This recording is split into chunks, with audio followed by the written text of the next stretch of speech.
ಅಲ್ಲ ಮರುಕು, ಗ್ಯಾರಂಟಿನ ಸರಿಯಾಗಿ ಯೋಚನೆ ಮಾಡಿದ್ಯಾ? ಅಣ್ಣನ ಆಟೋ ತುಂಬ ಹೆಮ್ಮೆ ಪಡೋನು ಇದ್ರ ಬಗ್ಗೆ.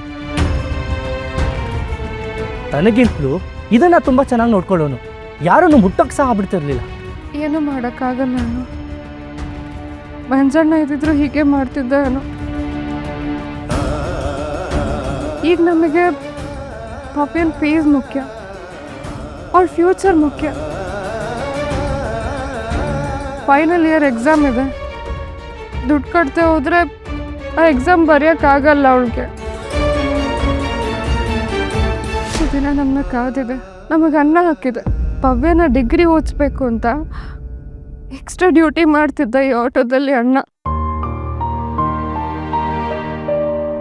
ಇವಾಗ ಇದೇ ಆಟೋಯಿಂದ ಅವಳಿಗೆ ಓದಿಗೆ ಸಹಾಯ ಆಗುತ್ತೆ ಅಂತ ಅಂದ್ಕೊಳ್ಬೇಕು ಅಷ್ಟೆ. 25,000 ಬೇಕು ನೋಡಿ ಅಣ್ಣ, ಯಾರಿಗಾದ್ರೂ ಅಡ ಇಡ್ತೀರಾ? ಆದರೆ ಆಟೋನ ಟೈಮಿಗೆ ಸರ್ವಿಸ್ ಮಾಡ್ಸಕ್ಕೆ ಹೇಳಿ. ಲೆಫ್ಟ್ ಇಂಡಿಕೇಟರ್ ಒಂದು ಸ್ವಲ್ಪ ಸಮಸ್ಯೆ ಇದೆ, ಅದು ಬಿಟ್ಟರೆ ಏನೂ ಪ್ರಾಬ್ಲಮ್ ಇಲ್ಲ. ಹಾಗೆ ಆಟೋ ಮೇಲೆ ಬರ್ದಿರೋದು ಈ ಫೋಟೋಸು ಇದೆಲ್ಲ ಅಣ್ಣ ತುಂಬ ಪ್ರೀತಿಯಿಂದ ಹಾಕ್ಸಿರೋದು. ಸರಿನಮ್ಮ, ಅಂಥವ್ರನ್ನೇ ಹುಡುಕಿ ಆಟೋನ ಕೊಡ್ತೀನಿ.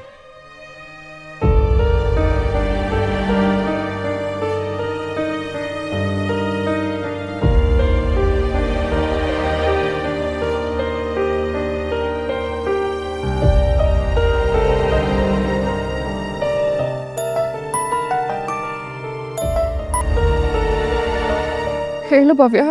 ಅಕ್ಕ, ಆಲ್ರೆಡಿ ಫೀಸ್ ಕಟ್ಟಾಗಿದೆ ಕಣೆ. ಏನೋ ಹೇಳ್ತಿದ್ಯಾ? ಹೋ ಅಕ್ಕ, ಆಫೀಸಿಂದ ಕರ್ಸಿದ್ರು, ಆಲ್ರೆಡಿ ಫೀಸ್ ಫುಲ್ ಕಟ್ಟಾಗಿದೆ. ಆದ್ರೆ ಯಾರು ಏನು ಅಂತ ಗೊತ್ತಿಲ್ಲ ಕಣೆ. ಹೌದಾ? ಸರಿ ಕಣೆ.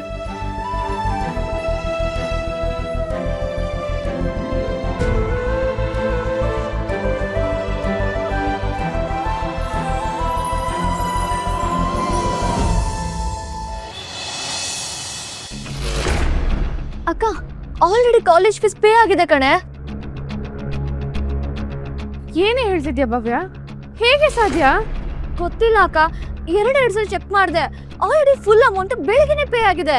ಯಾರು ಕಟ್ಟಿದ್ದು ಅಂತ ಕೇಳಿದ್ಯಾ? ಮ್ಯಾನೇಜ್ಮೆಂಟ್ ಅವ್ರು ಏನಾದರೂ ಹೇಳಿದ್ರಾ? ಇಲ್ಲ ಕಣೆ ಅಕ್ಕ, ಭಯ ಆಗೋಯ್ತು, ಅದಕ್ಕೆ ನಿಂಗೆ ಫಸ್ಟ್ ಫೋನ್ ಮಾಡಿದೆ.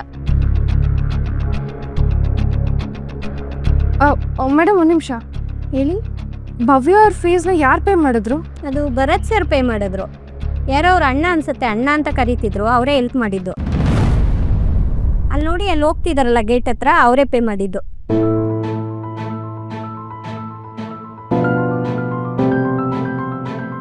ಮೋಸ್ಟ್ಲಿ ಭಾವ ಕಣೆ. ನೀನು ಕ್ಲಾಸಿಗೆ ಹೋಗಿರು, ನಾನು ಭಾವಂಗೆ ಹೋಗಿ ಥ್ಯಾಂಕ್ಸ್ ಹೇಳಿ ಬಂದ್ಬಿಡ್ತೀನಿ.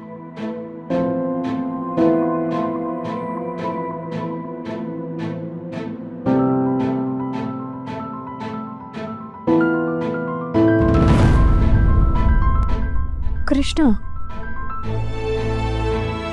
ಭವ್ಯನ್ ಫೀಸು ಭಾವ ಅಲ್ಲ, ಕೃಷ್ಣ ಕಟ್ಟಿರೋದಾ?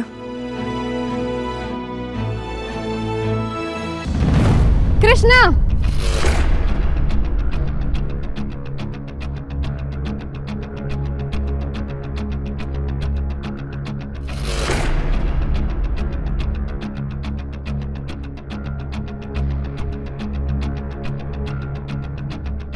ಭವ್ಯನ್ ಫೀಸ್ ನೀನ್ ಕಟ್ತಾ?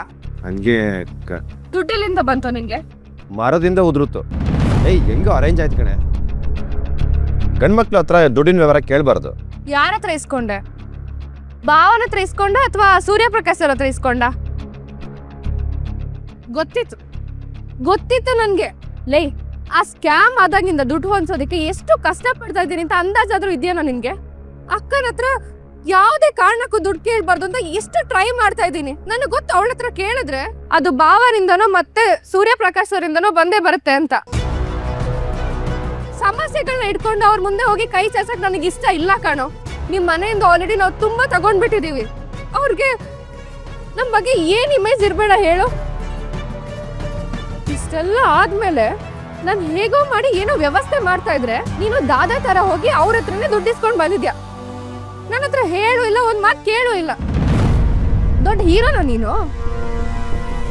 ನಮ್ಮ ಫ್ಯಾಮಿಲಿ ಅವ್ರು ಬಂದು ಪ್ರತಿ ಸಲನು ಭಿಕ್ಷೆ ಬೇಡ್ತೀವಿ ಅಂತ ಅನ್ಕೊಳಲ್ವಾ ಬಾವು ಮತ್ತೆ ಸೂರ್ಯಪ್ರಕಾಶ್ ಸರ್?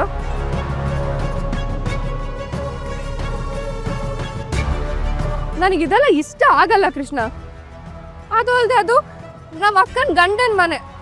ನಾವೇನು ಸೆಟಲ್ ಆಗದೆ ನಿಮ್ಮ ಮನೆಗೆ ಬಂದು ಜಾಂಡ್ ಅವರೋದಕ್ಕೆ ನಮಗೆ ಇಷ್ಟ ಇಲ್ಲ. ಬಾಯಿ ಮುಚ್ಚ ಮಾತಾಡ್ಬೇಡ.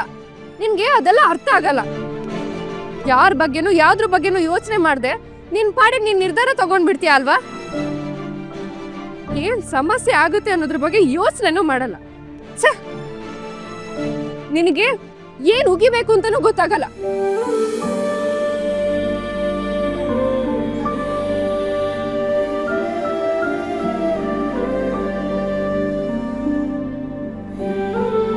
ಯೋ ಕೃಷ್ಣ, ನೀನು ಯಾಕೋ ಇರೋ ವಿಷಯ ಅವಳಿಗೆ ಹೇಳಿಲ್ಲ? ಅಮ್ಮ ನಿನಗಂತ ಮಾಡಿಟ್ಟಿರೋ ಚೈನ್ ಅದು, ಅದನ್ನು ಅಡ ಇಟ್ಟು ದುಡ್ಡು ತಂದು ಕೊಟ್ಟೆ ಅಂತ ಹೇಳ್ಬೋದಿತ್ತು ತಾನೆ. ಸಿಚುವೇಶನ್ ಕರೆಕ್ಟಾಗಿ ಎಕ್ಸ್ಪ್ಲೇನ್ ಮಾಡಿದರೆ ಅರ್ಥ ಮಾಡ್ಕೊಂಡ್ರವಳು. ಹೋಗಲ್ಲ, ವಿನಯ್ ಹತ್ರ ಈಸ್ಕೊಂಡೆ ಅಂತ ಹೇಳಿದಕ್ಕೇನೆ ಅವಳು ಹಂಗೆ ಕೂಗಾಡ್ತಾ ಇದ್ಲು. ಇನ್ನು ಚೈನ್ ಅಡ ಇಟ್ಟಿದ್ದು ಅಂತ ಗೊತ್ತಾದರೆ ಅಷ್ಟೇ. ಇಲ್ಲ, ಅವಳು ಬೇಜಾರಾಗಬಾರ್ದು. ಅವಳಿಗೆ ಚೈನ್ ಅಡ ಇಟ್ಟು ಇದನ್ನೆಲ್ಲ ಮಾಡಿದ್ದೀನಿ ಅಂತ ಗೊತ್ತಾದರೆ ಅವಳ ಮೇಲೆ ಗಿಲ್ಟ್ ಬಂದ್ಬಿಡುತ್ತೆ. ಸೀರಿಯಸ್ ಆಗಿ ಹೇಳ್ತೀನಿ, ಸಿಕ್ಕಾಪಟ್ಟೆ ಕೋಪ ಮಾಡ್ಕೋತಾಳೆ. ಯೋ ಕೃಷ್ಣ, ಅದು ನಿನ್ನ ಚೈನು, ನೀನು ಅದನ್ನ ಏನು ಬೇಕಾದ್ರೂ ಮಾಡ್ಬೋದು. ಅವಳಿಗೆ ಗಿಲ್ಟ್ ಕಾಡುತ್ತೆ. ಅವಳು ಹಂಗೇನೆ ಕಣ, ಅದಿನ್ನು ಗೊತ್ತಾಗಲ್ಲ. ಅವಳು ಸುಮ್ಮನೆ ಕೋಪ ಮಾಡ್ಕೋತಾಳೆ ಬೈ ಡಿಫಾಲ್ಟ್ ಅದು. ಆದರೂ ಸುಮ್ಮನೆ ಕೋಪ ಮಾಡ್ಕೊಂಡು ಹೋದ್ಲು. ಲೋ, ಅವಳು ಹಂಗೆ ಅಂತ ಹೇಳ್ತಾ ಇದ್ದೀನಿ, ಸುಮ್ಮನಿರ ನೀನಲ್ಲ.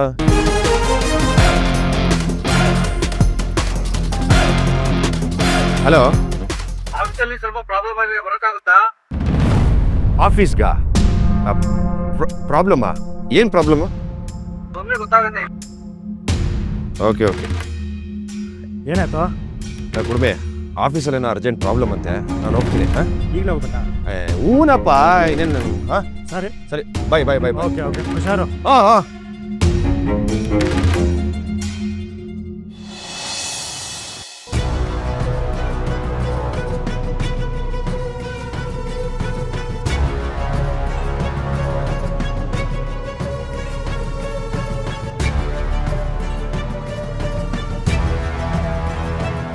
ಆಫೀಸಿಂದ ಏನೋ ಪ್ರಾಬ್ಲಮ್ ಇದೆ ಅಂತ ಕಾಲ್ ಬಂದಿತ್ತು. ಇಲ್ಲೇನು ಪ್ರಾಬ್ಲಮ್ ಆದಂಗಿಲ್ಲ ಸರ್. ಓಕೆ, ಕೆಲಸ.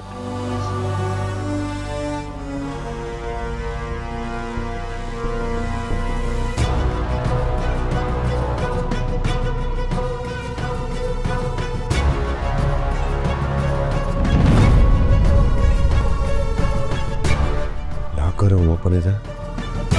ಹಿಂಗೆಲ್ಲ ಓಪನ್ ಇರಬಾರ್ದಲ್ಲ.